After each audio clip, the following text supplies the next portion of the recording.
Simbarbaadu na biraa deebii. Na biraa deebii. Nawwaamii maqaa koo.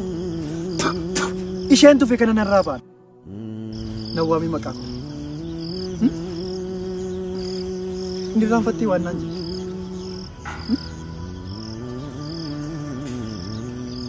Harreen gaafa haadhaa akkasumas gaafa tokko. Ani iyyuu eessa akka keetii jaalladhe. Yaadattee waan naan jette. Tasuma irraanfattee hin danda'u. Inni waraana yoo irraanfatte inni waraana ni tasuma. Tufee kanarraa basarii qofa. Nagaatti.